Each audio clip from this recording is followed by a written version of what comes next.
Muy buenas noches, amigos, y bienvenidos a una edición más de Enfoque. La sala capitular de la Catedral de Toledo es uno de los espacios cisnerianos que en los últimos años ha destacado, más especialmente en el año Cisneros. La sala capitular está siendo sometida a una serie de trabajos de restauración sobre, como lo definió el señor deán de la Catedral, el alma de la Catedral. Vamos a hablar en este enfoque. Vemos primero nuestro vídeo. El alma de la catedral. La sala capitular de la Seo Primada será restaurada durante los próximos 6 meses. Juan de Borgoña aceptó el encargo del cardenal Cisneros de pintar la nueva sala capitular de la Catedral de Toledo y tomó como inspiración diversas escenas de la vida de la Virgen María. A media altura se sitúan la sucesión de los obispos toledanos, comenzando por San Eugenio y terminando con el retrato del arzobispo emérito de Toledo, el cardenal Antonio Cañizares. Ahora, 500 años después, el Cabildo Primado asume la restauración de este espacio cisneriano.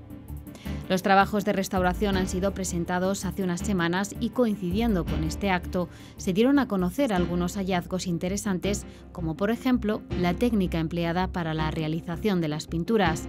Se trata de pintura al óleo y no fresco, como tradicionalmente se había dicho. Serán 6 meses de obras que se irán documentando paso a paso y en las que se quiere recuperar toda la luz y el color que Juan de Borgoña impregnó en este espacio de la Dives toledana, definida por el señor deán como el alma de la catedral. Serán 6 meses de trabajos en los que participarán hasta 5 restauradores y que se desarrollarán en 3 fases: las catas estratigráficas, la fijación del soporte y la reintegración.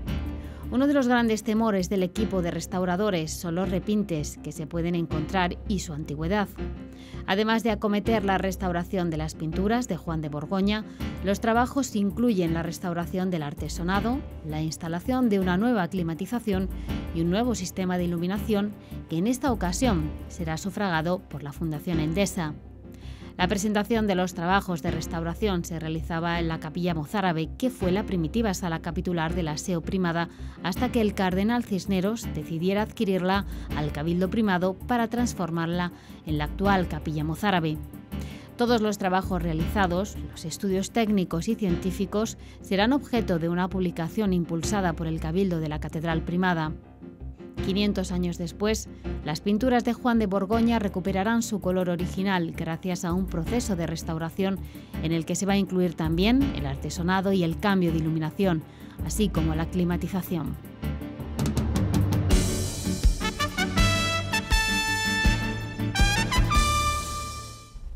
Bueno, pues estamos comentando estas imágenes con nuestros invitados de esta noche, que son ya amigos de esta casa y que vienen aquí a Canal Diocesano siempre con temas relacionados con la catedral y con temas relacionados con la belleza, ¿no? Que es una buena forma de venir a casa.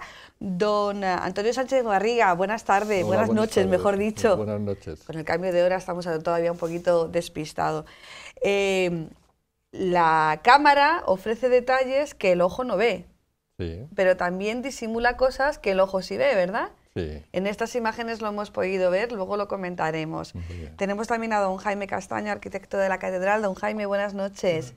Muchísimas gracias por venir una vez más a compartir este programa de televisión. Y don Juan Miguel Ferrer, deán de la catedral, muchísimas gracias por estar aquí. Nada, gracias a vosotros Buenas por habernos noches. invitado. Buenas noches. Veíamos estas imágenes y así a simple vista parece que la sala capitular está bien. El oro reluce mucho.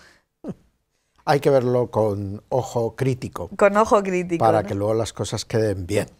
¿Por qué es necesaria la restauración de la sala capitular? Hombre, es necesaria porque es una de las piezas emblemáticas de la catedral y porque llevaba muchos años sin que se hiciera en ella una intervención de conservación, de limpieza a fondo y con la oportunidad de poder hacer los estudios que permiten asegurar no solo que quede bien, sino que veamos cuál es exactamente el estado de conservación y medidas que se pueden tener que tomar de precaución para evitar que se pueda dañar en el futuro. Por lo tanto, era un momento importante para devolver a esta sala pues toda su belleza y esplendor como un colofón de lo que ha sido el año dedicado al cardenal Cisneros. Luego profundizaremos en el significado de la sala capitular, pero aquí nuestros expertos, tanto el arquitecto como el restaurador, veíamos con atención esas imágenes.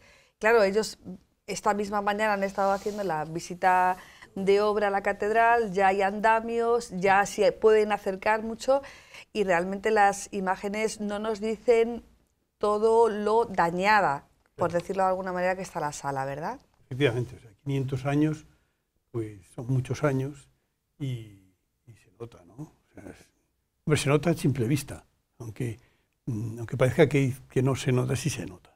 Pero ya si uno se acerca, entonces ve los defectos que tiene, como pues, es el propio artesonado, que ya hemos llegado a verlo de cerca, porque el andamio tiene 3 plantas y en la última, pues digamos, se puede perfectamente ver de cerca. Entonces ves como el oro pues, está un poco resquebrajado, en algunos sitios está un poquito desprendido, que hay que volver a consolidarlo, independientemente de que es un oro muy bueno y que va a brillar muchísimo, más de lo que ahora brilla, que parece que brilla mucho, pero no es así, ¿no? El oro brilla y gracias a Dios pues es recuperable todavía, ¿no? Todo muy bien. Don Antonio, ¿cómo se ha organizado el plan de la restauración? ¿Por dónde se ha empezado? Bueno, pues primeramente se hizo un proyecto, llevábamos 3 años esperando. Se ha logrado por fin y eso es una alegría inmensa porque era una de las salas más importantes de la catedral, como el señor te ha comunicado. Y ese proyecto que es importantísimo, no a nivel solamente de Toledo, sino a nivel internacional, porque Juan de Borgoña es uno de los pintores emblemáticos del Renacimiento.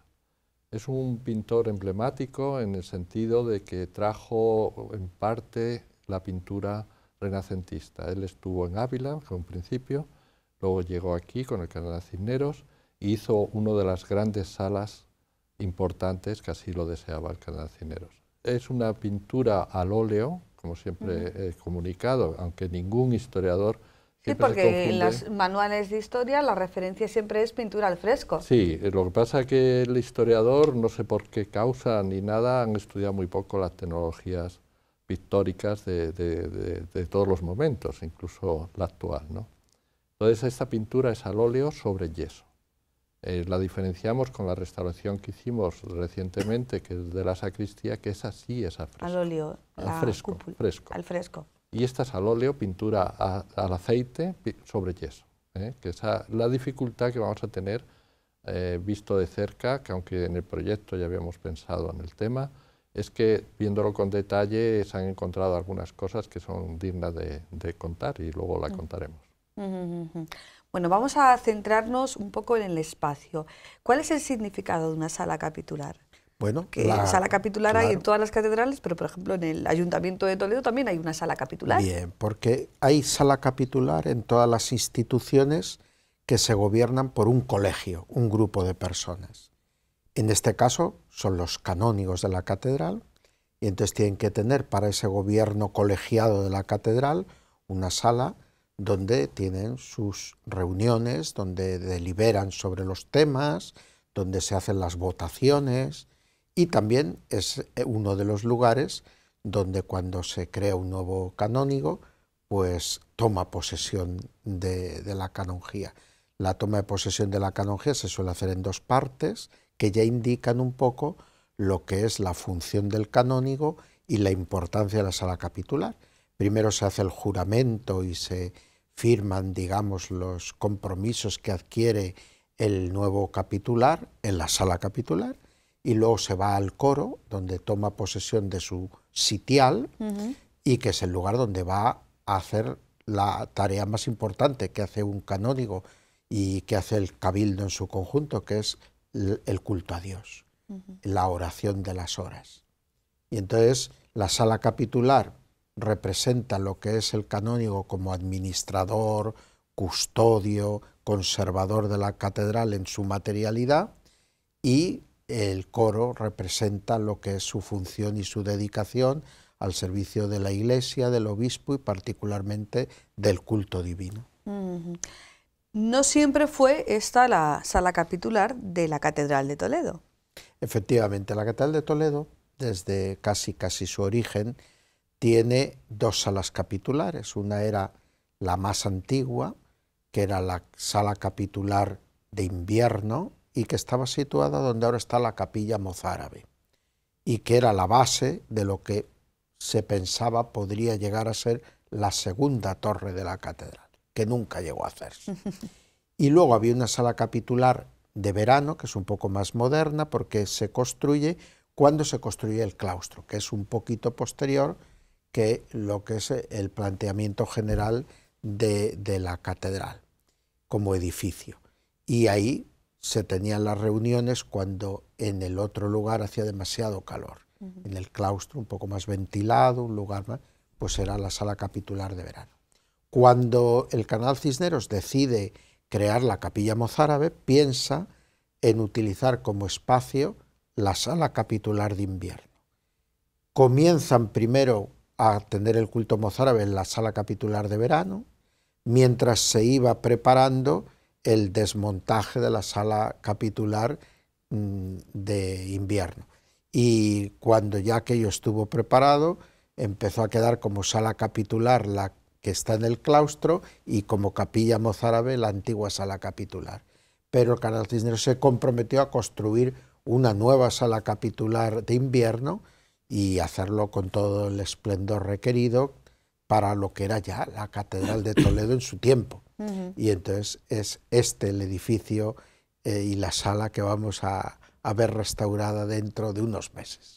500 años, por tanto, de historia contemplan esta sala capitular de la Catedral de Toledo. ¿Cuáles serían, breves trazos, sus características arquitectónicas? Bueno, pues es una obra del Renacimiento, ¿ya? 1504, de 1504 a 1514.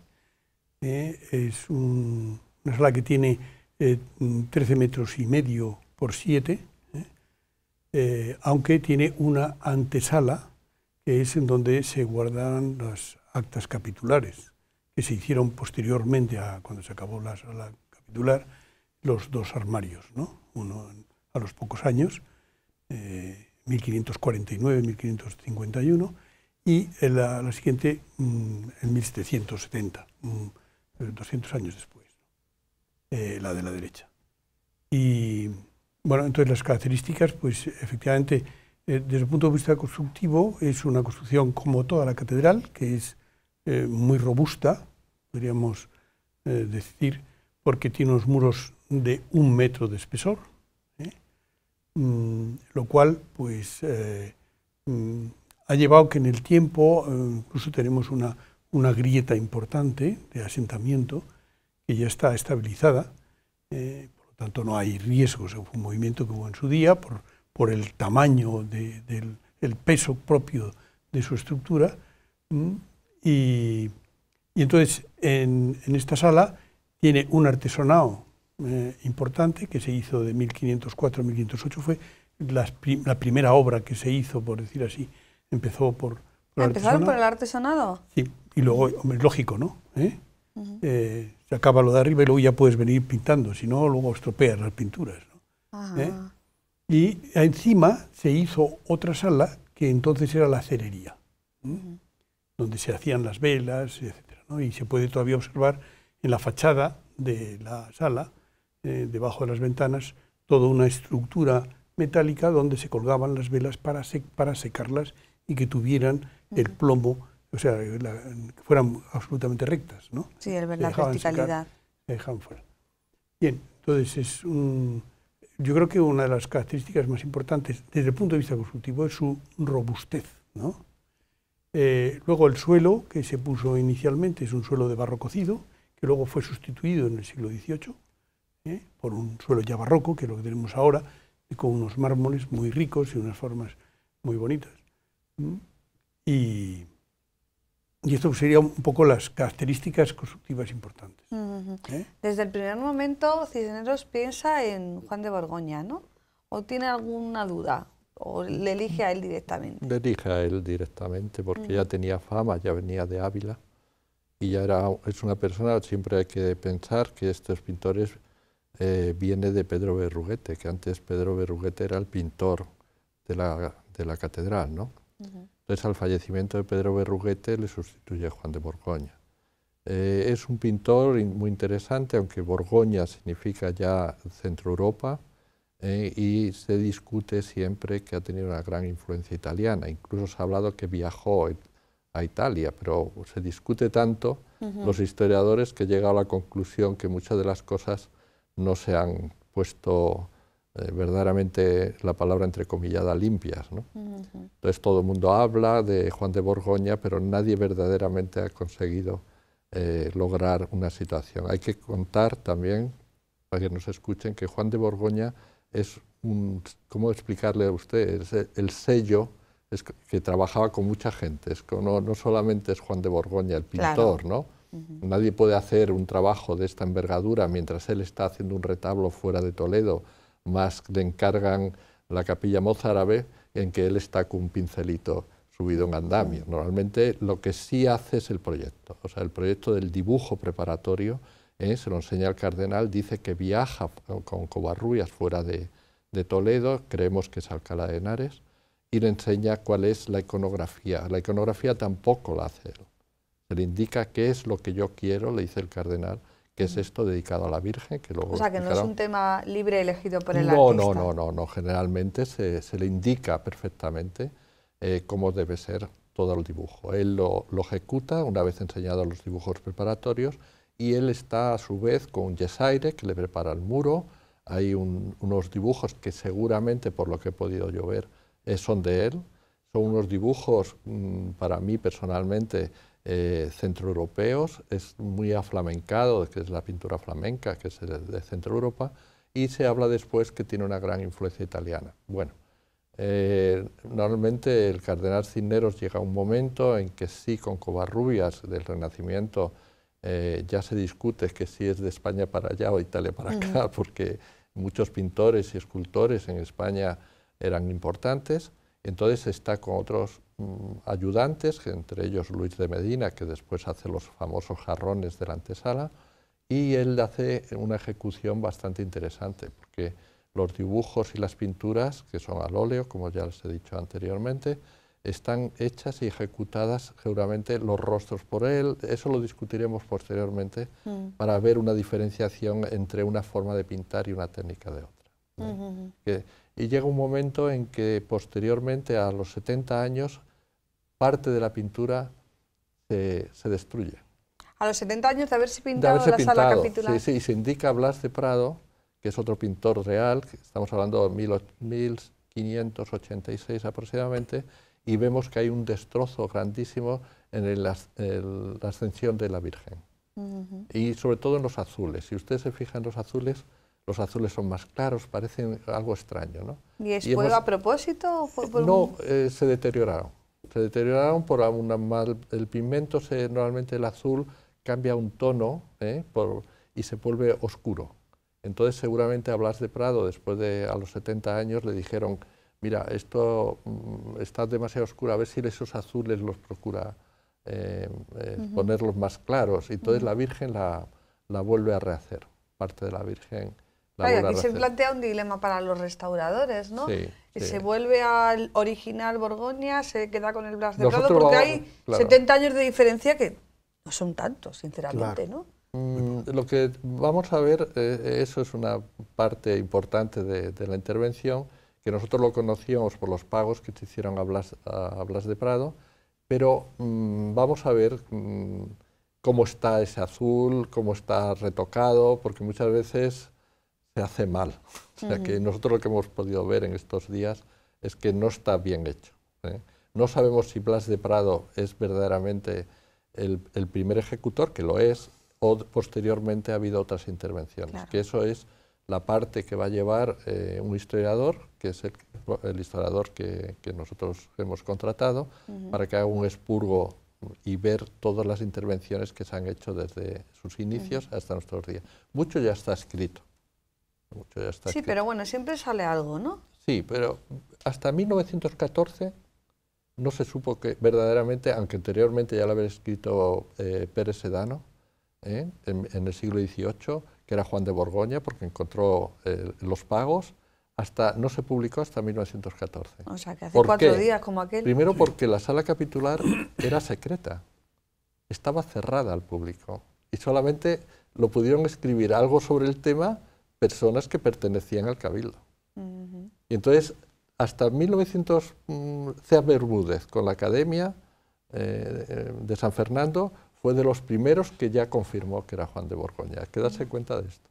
Bueno, decíamos que Cisneros es el que encarga la temática a Juan de Borgoña, es la vida de la Virgen María, escenas de la Virgen María. Claro, tampoco puede ser de otra manera porque la catedral está dedicada a Santa María, ¿no? Claro, bueno, ya desde la época de la catedral visigoda, el título más antiguo que conocemos ya es Catedral de Santa María.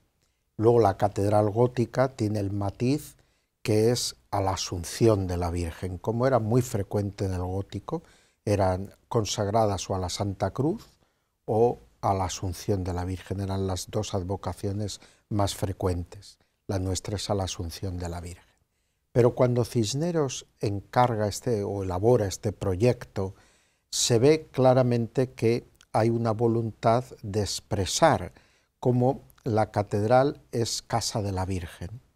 Y entonces se plantea el proyecto de tal manera que podríamos distinguir los dos muros laterales y los dos muros de entrada y fondo, donde en los laterales es la vida de la Virgen desde su concepción, siguiendo sobre todo, como se solía hacer en la pintura desde época muy antigua, el apócrifo de Santiago, que es el que con más detalle nos habla de la infancia de la Virgen María.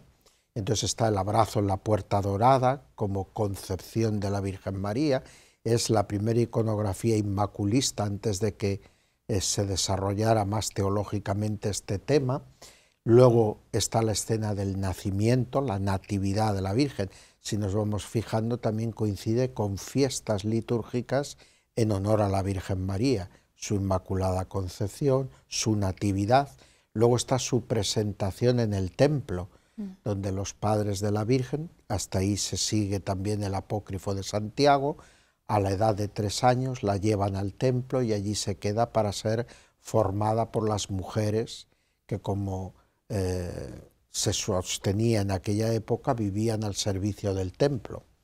Y luego ya saltamos al otro lado del muro. ¿El otro lateral? El otro lateral, bueno, primero en ese lado está todavía la Anunciación, después de la presentación del templo, la fiesta de la Anunciación. Luego al otro lado ya está la visitación a Santa Isabel. Y luego ya una intervención curiosa, aparece la Virgen María en lo que es el momento de la presentación en el templo. Y entonces vemos un templo de Jerusalén que es realmente la catedral, casi una catedral gótica, ¿no? Y luego está el tránsito de María, el momento en que esto ya saltamos a los apócrifos asuncionistas, donde se reúne a todos los apóstoles milagrosamente en Jerusalén en torno al lecho en el que la Virgen María está para dormirse. Y luego pasa la otra escena que es ya la asunción a los cielos. Entonces está abierto el sepulcro y ella siendo llevada por los ángeles al cielo. Y la culminación de todo, nuevamente en una apoteosis de un edificio gótico de una belleza extraordinaria, pues está la Virgen María imponiendo la casulla a San Ildefonso. De alguna manera integran estos muros toda la vida de la Virgen, pero culminando la vida de la Virgen con la imposición de la casulla a San Ildefonso.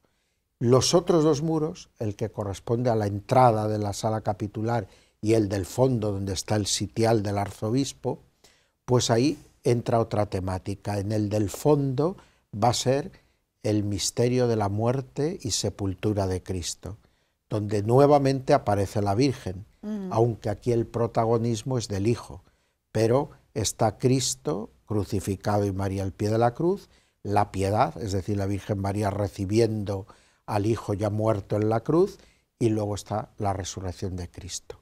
Y sentados los canónigos para sus deliberaciones en sus asientos, lo que ven, que es lo que rodea a la puerta, es la imagen del juicio final. esto era también frecuente. ¿Por qué? Porque era la manera de recordar que uno es responsable de sus actos.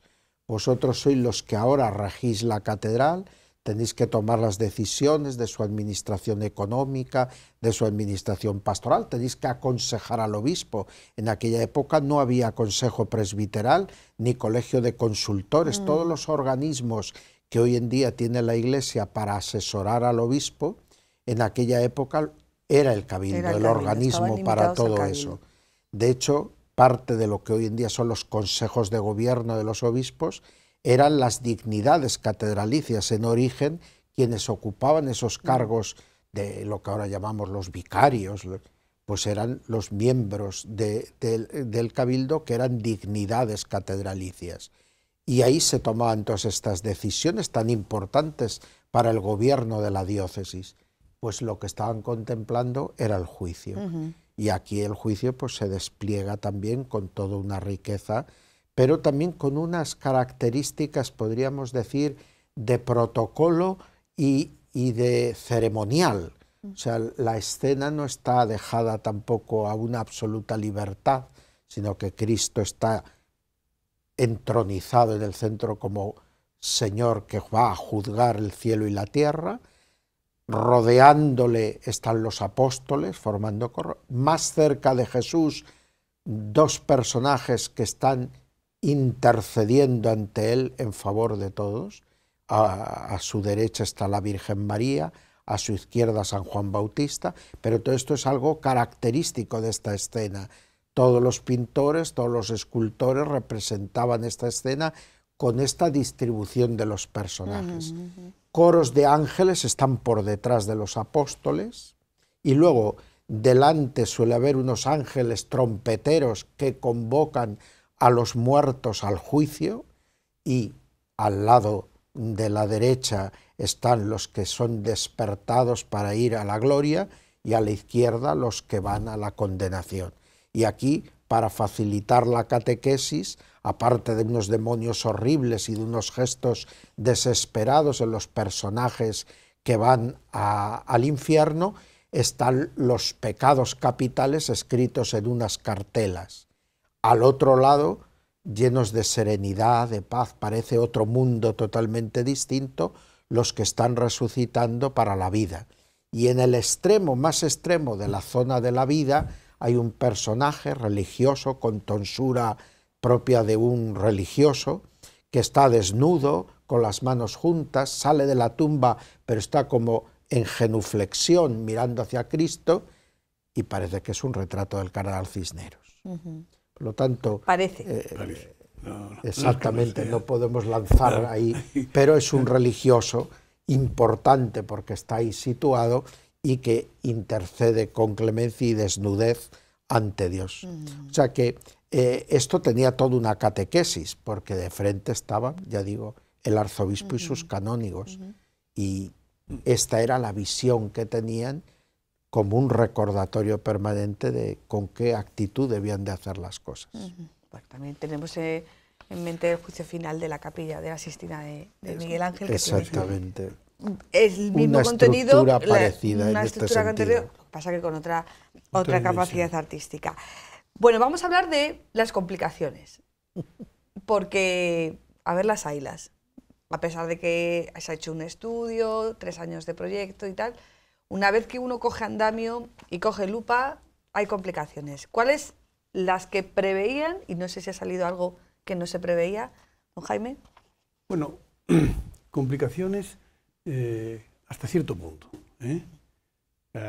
Claro, hay que tener en cuenta que la mayor parte de la restauración se deben a las pinturas. Con lo cual, ahí es donde se puede encontrar el mayor número de complicaciones. Las otras, pues más que complicaciones, estaban previstas y no hemos tenido complicaciones, o sea que vamos muy bien, ¿no? Como se sabe, el proyecto también, que es un proyecto antiguo, como ya se dijo antes, proyecto hace 3 años o más, porque fue como era una parte más de cuando se hizo la restauración de la sacristía y, para el año del Greco, pero no nos llegó el dinero y entonces tuvimos que dejarlo para mejor ocasión, como esta. Entonces, es un proyecto antiguo, pero claro, consiste fundamentalmente, aparte de la restauración de las pinturas, es acondicionar la sala con todos los elementos que puedan mejorar la conservación futura, es decir, que dure muchos años. Entonces, para eso vamos a dotar a la sala de aire acondicionado, con temperatura y grado de humedad también, que es importante, ¿no?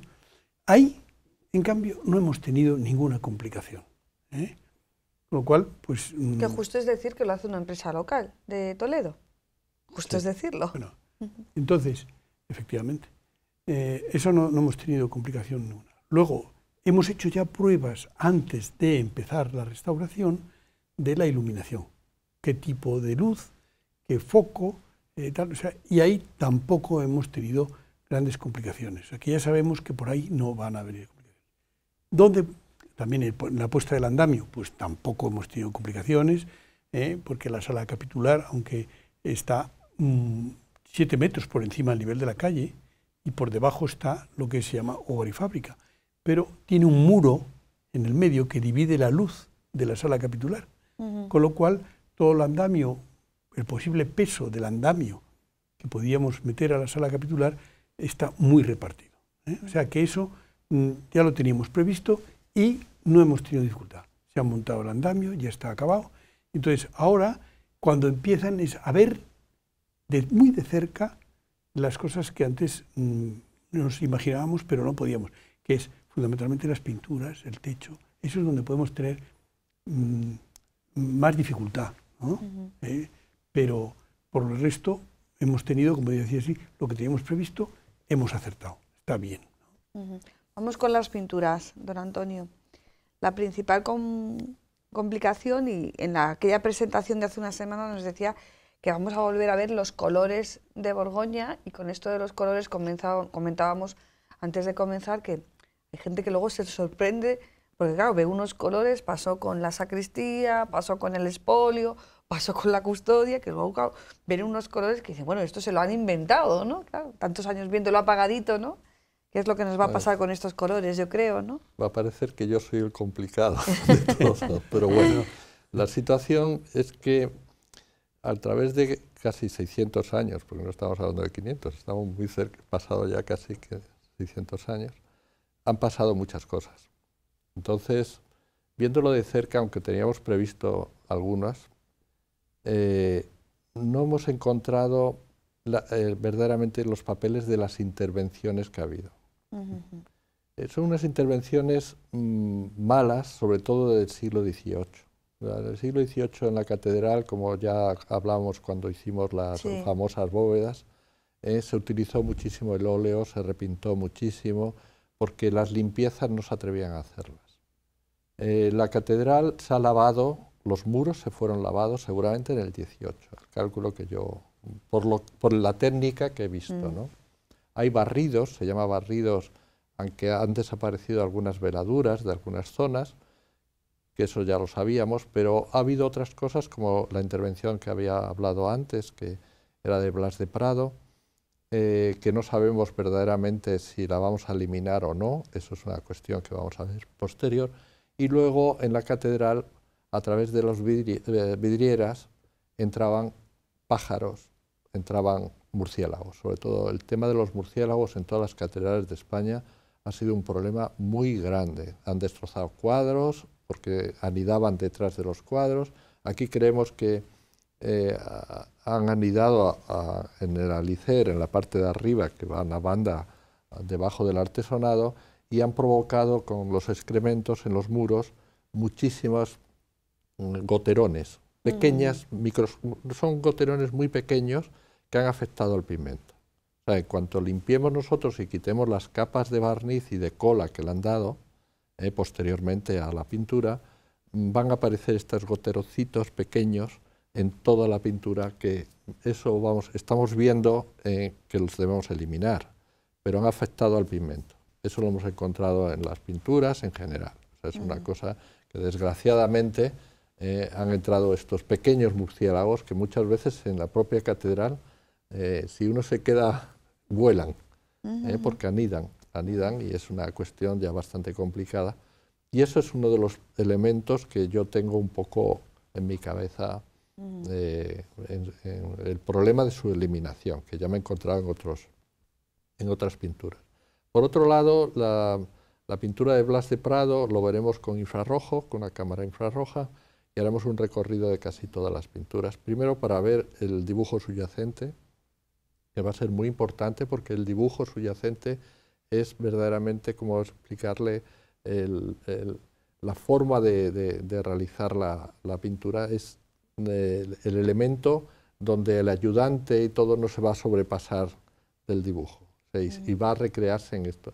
Hemos visto que las sombras son paralelas, que son muy típicas de la pintura flamenca, y eso va a ayudarnos un poco a distinguir la técnica de Juan de Borgoña.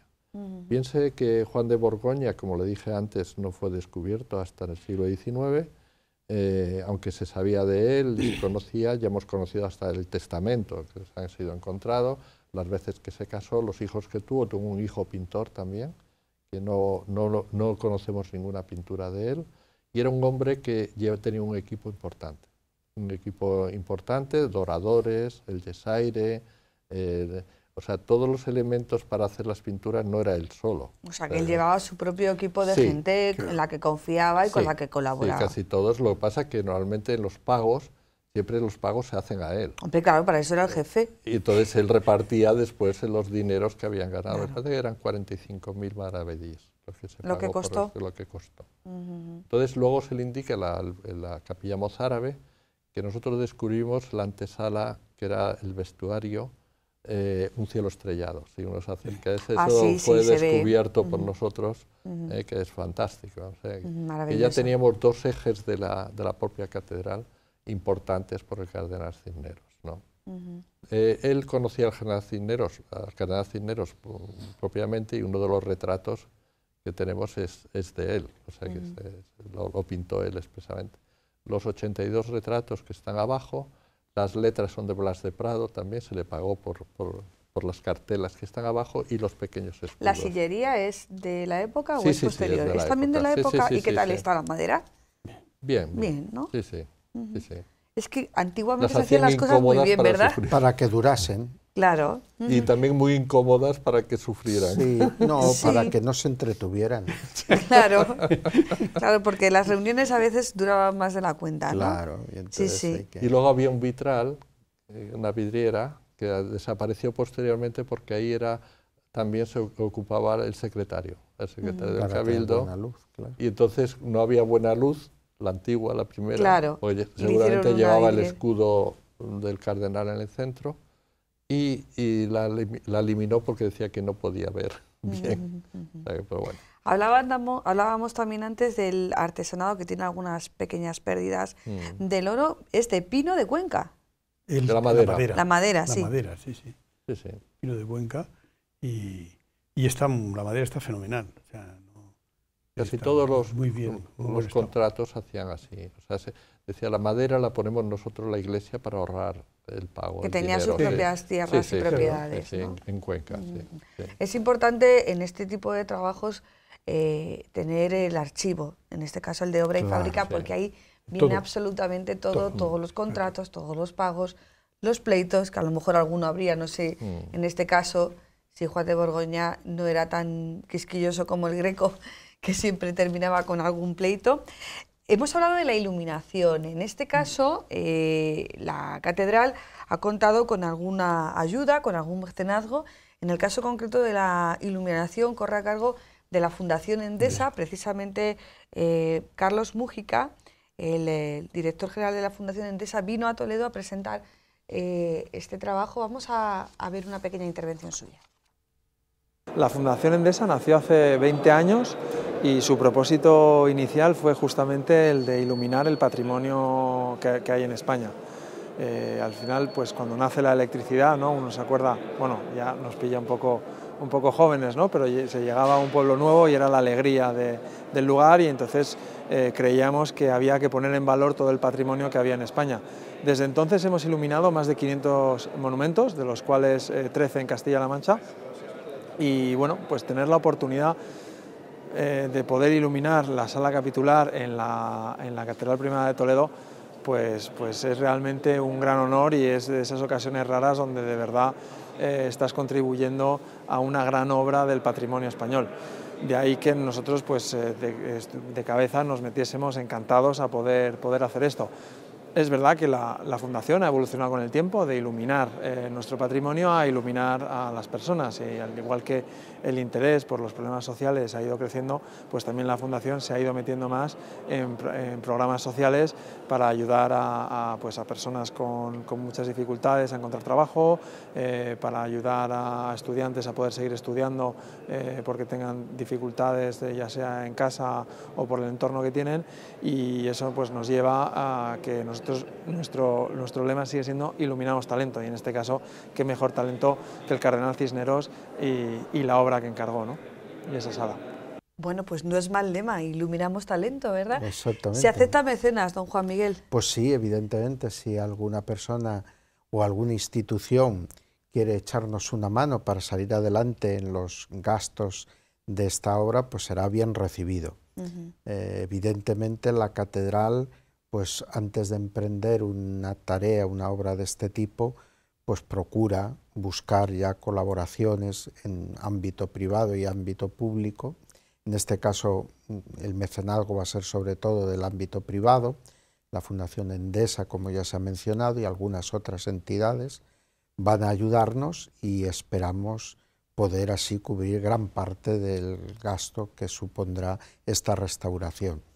Aunque la catedral también, pues de los ingresos que tiene, una buena parte se dedica para estos temas de restauración, que ya no es la conservación ordinaria de todo el conjunto de la obra y fábrica, sino que son trabajos especiales que requieren un presupuesto especial y que también vamos creando siempre como una huchita para estas cosas. Pero evidentemente nos supera los gastos que genera pues una adecuada atención a todo el patrimonio del que somos responsables. Patrimonio del que es responsable la catedral como cuidadora, pero del que disfrutamos todos. Efectivamente, disfrutan de ello todos los que con su aportación también pequeña pero importante entran como turismo cultural a la catedral, disfrutan los que acuden para celebraciones religiosas y disfrutan los que ocasionalmente la visitan también con ocasión de algunos eventos, acontecimientos, sea de tipo cultural o sea de tipo social. Bueno, vamos a hablar un poquito, nos queda poco tiempo, un poquito del equipo, porque tenemos aquí a don Jaime y a don Antonio, pero es un equipo amplio de personas muy cualificadas y de muy diferentes ámbitos. Claro. Eso es lo importante. Bueno, lo importante es que todos los componentes del equipo sean buenos profesionales, ¿no? Tenemos pues tanto los del aire acondicionado como los de la iluminación, es una empresa alemana, ERCO, bueno, no quiere decir nada porque el aire acondicionado es local y es buenísima, o sea que tampoco pasa nada, ¿no? Pero vamos, tener siempre unos buenos profesionales, lo mismo que los restauradores, claro. Don Antonio no es el que dirige la restauración, pero no va a estar ahí todo el día con él, ¿no? Igual que le pasó a Juan de Borgoña. Claro. ¿Cuántos restauradores a su cargo, don Antonio? En principio van a ser 3, luego va a ser 4 seguramente a medida que vayamos avanzando, y luego tenemos una parte importante de administración de elementos para poder trabajar, porque eso es muy importante, que es una empresa italiana las que nos va a aportar todos los productos, ¿no? Entonces casi siempre nosotros ahora vamos a hacer las primeras pruebas y una vez que hagamos con muy pocos productos sabremos cómo vamos a poder hacer casi toda la obra general, ¿no? Y también un historiador, un equipo de historiadores importantísimos. Sí, porque va a expurgar sobre todo para poder averiguar, aunque mucho ya se ha encontrado, porque ya Siempre se sabe sale muchísimo. Algo. En la catedral pero siempre sale algo. Nosotros cuando hicimos las bóvedas, las 72, ¿no? 72 bóvedas, este mismo historiador logramos averiguar una cosa importante, que el cardenal Lorenzana con la academia había cambiado totalmente lo que era el significado de los muros. Eso fue muy importante y supimos que el retablo mayor y todo se repintó con óleo. O sea, que era por los gastos que hubo. Entonces, ahora nosotros creemos que, somos optimistas sobre todo, en que a través del archivo vamos a encontrar algunas cosas importantes. Seguro que sí. Este archivo de la catedral es lo que tiene, que siempre nos ofrece, nos sorprende con algún tesoro. Y estamos hablando de una obra del siglo XVI, Juan de Borgoña, con algunas apariciones de otros artistas, pero no hay que olvidar que la sala capitular es un órgano vivo, tiene su funcionalidad y su actividad en el día a día de la Catedral Primada.